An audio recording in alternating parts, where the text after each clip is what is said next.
بسم اللہ الرحمن الرحیم قل یا عبادی الذین اسرفوا علی انفسهم لا تقنطوا من رحمت اللہ ان اللہ یغفر الذنوب جمیعا انہ هو الغفور الرحیم صدق اللہ العظیم۔ 24واں پارہ آج پڑھا گیا ہے۔ 24ویں پارے میں اللہ رب العزت نے جن باتوں کا تذکرہ کیا، جن احکامات کا تذکرہ کیا، ان میں سے ایک یہ ہے، حضور اکرم صلی اللہ علیہ وسلم کے پاس کچھ لوگ آئے، ایک جماعت آئی۔ انہوں نے کہا کہ ہم ایمان تو لے کر آ جائیں، لیکن ہم نے بہت سارے ناحق قتل کیے ہیں۔ ہم ایمان تو لے کر آ جائیں، لیکن ہماری زندگیوں کے اندر بہت ساری بدکاریاں ہوئی ہیں، یعنی ہم نے غلط کام کیے ہیں۔ ہم ایمان تو لے کر آ جائیں، لیکن ہم نے اس سے پہلے بہت ساری چوریاں کی ہیں۔ ہم ایمان تو لے کر آ جائیں، لیکن ہم نے بڑی بڑی معصیت کے کام کیے ہیں۔ تو اگر ایمان لے کر آ جائیں تو ہمیں کیا فائدہ ہوگا؟ تو اللہ رب العزت نے یہ آیت نازل فرمائی، اے نبی جی آپ ان سے کہیں یا عبادی الذین اسرفوا علی انفسہم، کہ وہ بندے جنہوں نے اپنی جانوں پر ظلم کر لیا گناہوں کے ذریعے سے، لا تقنطوا من رحمت اللہ، وہ اللہ کی رحمت سے مایوس نہیں ہو، اللہ کی رحمت سے وہ نا امید نہ ہو۔ جنہوں نے اپنے جان کے اوپر ظلم کر لیا وہ اللہ کی رحمت سے کسی طرح مایوس نہ۔ کیوں؟ ان اللہ یغفر الذنوب جمیعا، اللہ تبارک و تعالی ہر گناہ کو معاف کر دیں گے، کتنا ہی بڑا کیوں نہ ہو۔ حتیٰ کہ اگر آدمی نے شرک کیا ہے تو وہ شرک بھی اگر آدمی سچے دل سے توبہ کر لے اور اللہ تبارک و تعالی سے معافی مانگ لے تو اللہ تبارک و تعالی شرک کو بھی معاف کر دیں گے۔ حضرت عبداللہ ابن عمر رضی اللہ عنہ فرماتے تھے کہ یہ آیت گناہ گاروں کے لیے بڑی امید والی آیت ہے، سب سے زیادہ امید والی آیت یہ آیت ہے۔ اللہ تعالیٰ نے اس میں فرمایا کہ کتنا ہی بڑا گنہ گار ہو، اگر وہ اللہ سے توبہ کر لے اللہ تبارک و تعالیٰ اس کے گناہوں کو معاف کر دیں گے۔ آگے اللہ تبارک و تعالیٰ مشرکین کا تذکرہ فرماتے ہیں کہ جو توبہ نہیں کرے گا، اسی حال میں دنیا سے چلا گیا، اللہ کے ساتھ شریک کر رہا ہے، فرمایا قیامت کے دن بڑے عجیب عجیب بات کہیں گے، ان تقول نفس یا حسرۃ علی ما فرطت فی جنب اللہ وان کنت لمن الساخرین۔ قیامت کے دن کہے گا کہ اللہ کے حکم تو میرے پاس آ گئے تھے، لیکن ہم ہی اللہ کے حکم کا مذاق بنانے والے تھے۔ کوئی کہے گا ان تقول نفس یا حسرۃ علی ما فرطت فی جنب اللہ وان کنت لمن الساخرین او تقول لو ان اللہ ہدانی لکنت من المتقین، اگر اللہ مجھے ہدایت دیتے تو میں بھی نیک لوگوں میں سے ہو جاتا۔ کوئی کہے گا او تقول حین تری العذاب، جب عذاب کو دیکھ لے گا، لو ان لی کرۃ، اگر مجھے دوبارہ لوٹایا گیا تو میں نیک لوگوں میں سے ہو جاؤں گا۔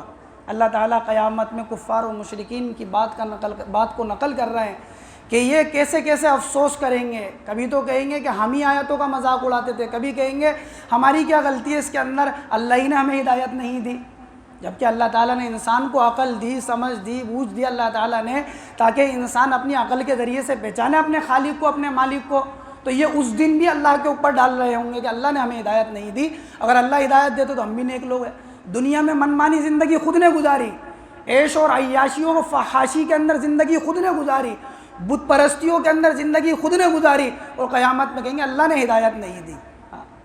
اللہ تبارک و تعالیٰ فرماتے ہیں جب یہ عذاب کو دیکھیں گے، جب یہ عذاب کے اندر داخل کیے جائیں گے، پکڑ ہوگی ان کی، تو کہیں گے لو ان لی کرۃ فاکون من المحسنین، اگر ہمیں دوبارہ زندگی مل جائے تو ہم بھی نیک لوگوں میں سے ہو جائیں گے۔ اللہ تعالیٰ پھر ان کی باتوں کا جواب دے رہے ہیں، بلا قد جاءتک آیاتی فکذبت بہا، کیوں نہیں، ہماری آیتیں تمہارے پاس آئی تھی، ہماری نشانیاں تمہارے پاس آئی تھی، ہماری بات تمہارے پاس آئی تھی، تم اس کا انکار کرنے والے تھے، تم ان کو جھٹلانے والے تھے، حتیٰ کہ ہمارا عذاب تم تک آ کر پہنچ گیا۔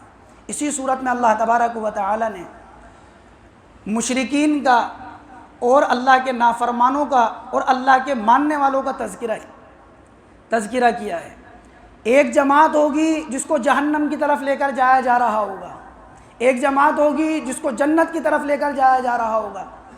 جس جماعت کو جہنم کی طرف لے کر جایا جا رہا ہوگا، اللہ تبارک و تعالی اس کے بارے میں فرماتے ہیں وَسِيقَ الَّذِينَ كَفَرُوا إِلَى جَهَنَّمَ زُمَرًا، جہنم کی طرف لے کر جایا جا رہا ہوگا، جوک در جوک لے کر جایا جا رہا ہوگا، ہانک کر لے کر جایا جا رہا ہوگا۔ حتیٰ اذا فتحت ابوابها، حتیٰ کہ جب یہ جہنم کے اندر جا رہے ہوں گے تو جہنم کا دروازہ پہلے سے کھلا ہوا ہوگا، جہنم کا دروازہ بند ہوگا، ان کے لیے جہنم کا دروازہ کھولا جائے گا۔ حتیٰ اذا فتحت ابوابها، جہنم کا دروازہ ان کے لیے کھولا جائے گا۔ جہنم میں جانے سے پہلے جہنم کا داروغہ ان کو روکے گا اور ان سے کہے گا وقال لهم خزنتها الم یاتکم رسل، کیا تمہارے پاس کوئی اللہ کا پیغمبر، کوئی اللہ کی طرف سے ڈرانے والا، کوئی رسول، کوئی اللہ کی بات پہنچانے والا نہیں آیا تھا؟ تم جہنم میں کیسے جا رہے ہو؟ الم یاتکم رسل، کیا تمہارے پاس کوئی ڈرانے والا نہیں آیا تھا؟ یتلون علیکم آیات ربی، تمہارے اوپر جو رب کی آیتوں کو تلاوت کرتا ہو، وَيُنذِرُونَكُمْ لِقَاءَ يَوْمِكُمْ هَذَا، اور اس دن کی ملاقات سے تم کو ڈراتا ہو، کیا کوئی نہیں آیا تمہارے پاس؟ تو وہ کہیں گے بلا، کیوں نہیں، ہمارے پاس آیا تھا ڈرانے والا، لیکن یہ ہے کہ کافروں کے اوپر اللہ کا عذاب حق ہو گیا۔ ڈرانے والے تو آتے تھے لیکن جھٹلا دیتے، ڈرانے والے تو آتے تھے منع کر دیتے تھے، ڈرانے والے آتے تو کہتے تھے کہ اللہ نے کچھ نازل نہیں کیا، فَكَذَّبْنَا وَقُلْنَا مَا نَزَّلَ اللَّهُ مِن شَيْءٍ، ان کو جھٹلاتے اور کہتے اللہ نے کچھ نازل نہیں کیا، تم اپنی طرف سے لے آئیے۔ اللہ تعالیٰ پھر جنتی لوگوں کا تذکرہ کرتے ہیں، وَسِيقَ الَّذِينَ اتَّقَوْا رَبَّهُمْ إِلَى الْجَنَّةِ زُمَرًا حَتَّى إِذَا جَاءُوهَا وَفُتِحَتْ أَبْوَابُهَا، جنت کی طرف لوگوں کو لے جایا جا رہا ہوگا۔ فرماتے ہیں کہ جب وہ جنت کی طرف جائیں گے تو پہلے سے دروازہ کھلا ہوگا، ایک قیدی میں اور ایک جو مہمان آتا ہے ان دونوں میں یہ فرق ہوتا ہے، قیدی کو جب قید میں ڈالا جاتا ہے تو دروازہ بند ہوتا ہے، دروازہ کھولتے ہیں، ڈالتے ہیں، پھر واپس بند کر دیتے ہیں۔ جہنمیوں کو ڈالا جائے گا، دروازہ بند ہوگا، کھولا جائے گا، ان کو ڈال کر واپس بند کر دیا جائے گا۔ لیکن جنتیوں کا جہاں پر تذکرہ کیا اللہ تعالیٰ فرماتے حتیٰ اذا جاؤہا، جب جنتیوں کو لایا جائے گا، وفتحت ابوابها، واو کا تذکرہ کیا، اس حال میں آئیں گے کہ جنت کا دروازہ پہلے سے کھلا ہوا ہوگا۔ جب مہمان نوازی کرتے ہیں، کسی کا استقبال کرتے ہیں تو دروازے پہلے سے کھلے رہتے ہیں، آئیے ہمارے یہاں پر آپ کا استقبال ہے، مرحبا، کہا ان کے لیے دروازہ پہلے سے کھلا ہوگا اور ان سے کہا جائے گا وقال لهم خزنتها السلام علیکم طبتم فادخلوها خالدین، تمہارے اوپر سلامتی ہو، تم اس جنت کے اندر ہمیشہ ہمیشہ کے لیے رہو۔ دونوں کا اللہ تعالیٰ نے تذکرہ کیا، جنتیوں کا بھی اور جہنم میں۔ اللہ تعالیٰ نے دوسری بات اس پارے کے اندر سورہ مؤمن کا تذکرہ کیا اللہ تعالیٰ نے۔ یہ وہ صورت ہے سورہ مؤمن جو قرآن کریم کی ان 7 صورتوں میں ہے جنہیں حامیم کہا جاتا ہے یا حوامیم کہا جاتا ہے۔ قرآن کریم کے اندر 7 صورتیں ایسی ہیں جن کے بارے میں روایتوں میں آتا ہے کہ یہ صورتیں ایسی ہیں جیسا کہ ایک آدمی اپنا گھر تلاش کرنے کے لیے ایک جگہ پر نکلا، اپنے بیوی بچوں کے لیے گھر دیکھنے کے لیے، اور اس نے دیکھا کہ ایک ہری بھری زمین ہے، اور وہاں دیکھا یوں کہا بہت اچھی زمین ہے۔ تھوڑی آگے چلا تو دیکھا کہ ایک باغ والی زمین ہے اور بڑی ہی عمدہ زمین ہے، ایسی زمین ہے کہ جو پیداوار کو اگاتی ہے۔ تو فرمایا کہ سارا قرآن اس زمین کی طرح ہے جو اس نے پہلے دیکھی تھی، اور یہ 7 صورتیں جن کو حوامیم کہا جاتا ہے اس کی طرح جو باغ اس نے اب دیکھا ہے، جو زمین اپنے اندر سے غلہ اگانے والی ہے۔ وہ 7 صورتیں یہ ہیں، ایک تو سورہ مؤمن، سورہ جاسیہ، سورۃ الشورى، سورہ زخرف، سورہ احقاف، سورہ دخان، یہ 7 صورتیں اللہ تبارک و تعالیٰ نے جن کو سورہ حوامیم کہا جاتا ہے۔ اس صورت کے اور بھی فضائل روایتوں میں آتے ہیں۔ اللہ کے نبی علیہ الصلوۃ والسلام نے فرمایا جو آدمی سورہ مؤمن کی 3 آیتیں اور آیت الکرسی ایک مرتبہ اور اس کی 3 آیتیں ایک مرتبہ پڑھ لے دن کے اندر صبح کے وقت میں، اللہ تعالیٰ دن بھر میں جتنی بھی آفت بلائے مصیبتیں ہوں گی سب سے اللہ اس کی حفاظت فرمائیں گے۔ وہ کون سی آیتیں 3؟ حامیم تنزیل الکتاب من اللہ العزیز العلیم غافر الذنب وقابل التوب شدید العقاب ذی الطول لا الہ الا هو الیہ المصیر، یہاں تک یہ 3 آیتیں پڑھ لیں۔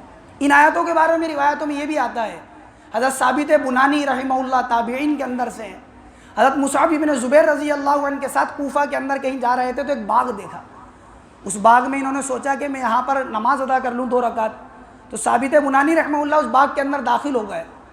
ابھی نماز پڑھنے سے پہلے انہوں نے ان 3 آیتوں کو پڑھا، جیسے ان 3 آیتوں کو پڑھا تو کہتے ہیں کہ ایک آدمی سفید خچر کے اوپر یمنی چادر اوڑھ کر وہاں سوار ہے، اور وہ مجھ سے یہ کہہ رہا ہے کہ جب تم ان آیتوں کو پڑھو، جب تم پڑھو غافر الذنب تو یہ بھی کہا کرو یا غافر الذنب اغفر لی، کہ اے گناہوں کے معاف کرنے والے میرے گناہوں کو معاف کر دے۔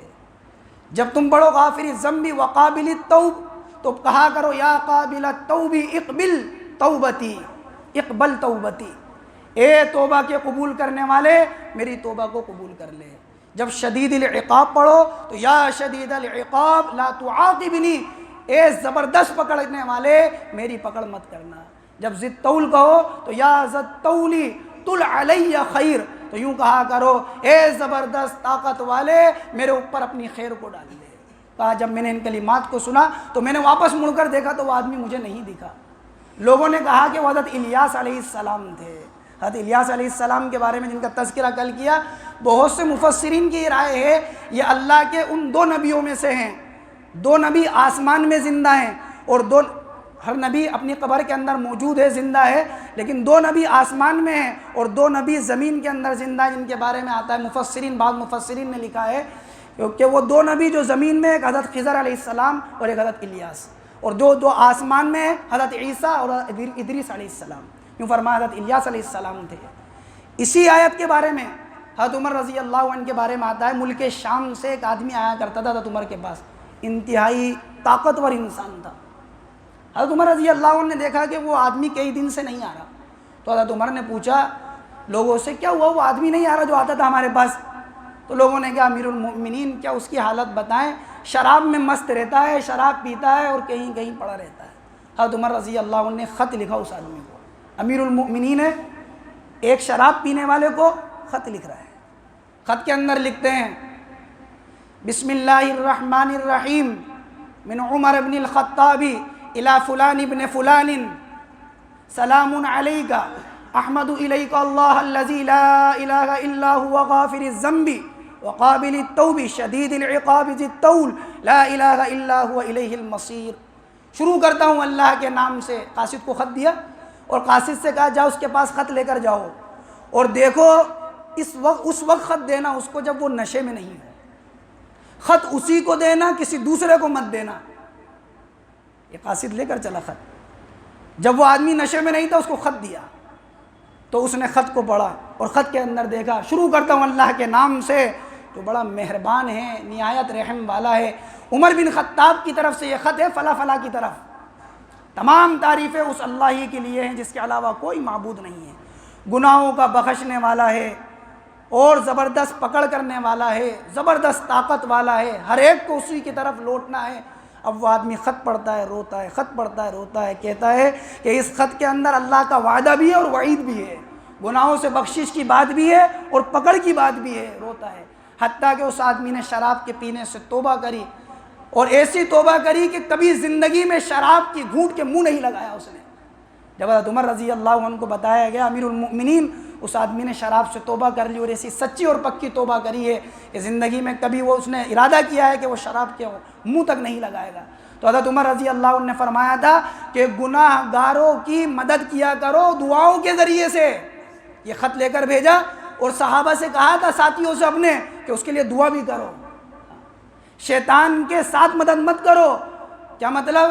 یوں فرمایا کہ اس کے گناہ پر اس کو عار مت دلاؤ، یہ شرابی، یہ کبابی دن بھر اسی میں رہتا ہے، یہ جوا کھیلتا ہے، یہ تاش کھیلتا ہے۔ یوں کہا اگر تم ان کے عیوب کو تلاش کرو گے تو ان کو بگاڑ دو گے، اور زیادہ وہ نفرت کرنے لگ جائیں گے اور زیادہ بھاگیں گے۔ حضرت عمر رضی اللہ عنہ امیر المؤمنین ہے، خط لکھتے ہیں، قاصد کو بھیجتے ہیں اور لوگوں سے کہتے ہیں اس کے لیے دعا کرو۔ اگر انسان میں کوئی کمی ہے تو اس کی ہدایت کے لیے دعا کریں، اس کے لیے جنت اور جہنم کے داروغہ نہیں بنے کہ اس کے لیے فیصلہ کر دیں کہ یہ جنتی اور یہ جہنمی۔ فیصلہ تو مالک الملک وہ اللہ کرے گا قیامت کے دن، ساری انسانیت کو کھڑا کر کر لمن الملک اليوم للہ الواحد القہار، آج بادشاہت کس کے لیے؟ اللہ کے لیے، وہ کرے گا فیصلہ۔ میں اور آپ فیصلہ نہیں کریں کسی کے بارے میں کہ آدمی کے عمل کیسا ہی ہو، نہ جانے کون سا عمل ہے جو اللہ کی نظر کے اندر قابل ہے اور اللہ کی نظر کے اندر وہ عمل اچھا ہے اور ہو سکتا ہے اللہ اس عمل کی بنیاد کے اوپر اس کی مغفرت کر دے۔ اللہ تعالیٰ نے یہ دو باتوں کا تذکرہ فرمایا۔ تیسری بات اللہ تبارک و تعالیٰ نے جس کا تذکرہ فرمایا 26ویں پارے کے اندر، اللہ تبارک و تعالیٰ تیسری بات اللہ تبارک و تعالیٰ جس چیز کا تذکرہ فرماتے ہیں، مشرکین مکہ حضور اکرم صلی اللہ علیہ وسلم کے پاس ایک میٹنگ کر آئے، اور اس میٹنگ کے اندر مشرکین مکہ نے یہ کہا کہ ہم سارا جو ہے ہمارے جو دعو ہیں، ہماری جو باتیں ہیں، وہ ساری محمد ابن عبداللہ سے ہم کہہ چکے، لیکن کوئی بات ایسی نہیں ہے کہ جو ہماری ان کے اوپر اثر کر رہی ہو، تو اب ہمیں یہ چاہیے کہ ہم ان کو مال کا، رشتہ داری کا اور دوسری چیزوں کا ہم ان کو واسطہ دیں۔ اور ان کا سردار ابو الولید جسے کہا جاتا تھا، اللہ کے نبی حتیم کے سامنے بیٹھے تھے، وہ آپ کے پاس آیا، اس نے کہا محمد آپ ہمارے بھائی ہیں، آپ ہمارے رشتہ دار ہیں، آپ بڑے اچھے انسان ہیں، آپ کون سی دعوت لے کر آئے ہیں، کون سا قرآن لے کر آئے ہیں آپ، جس قرآن کی طرف آپ بلاتے ہیں؟ یہ فرمایا کہ آپ جو بات لے کر آئے ہیں، جو محنت لے کر آئے ہیں، اس سے لوگوں کے اندر جدائی ہو گئی، کیا ایسا نہیں ہو کہ آپ اس محنت کو چھوڑ دیں؟ اللہ کے نبی علیہ السلام نے فرمایا تھا ابو الولید جو بات تجھے کہنی تھی کیا کہہ چکا؟ کہا کہ میں اپنی بات پوری کر چکا۔ تو آپ نے فرمایا میری بات کو سن، اور آپ نے یہ سورت پڑھی تھی، سورہ حامیم سجدہ، حامیم تنزیل من الرحمن الرحیم کتاب فصلت آیات قرآنا عربیا لقوم یعلمون بشیرا و نذیرا۔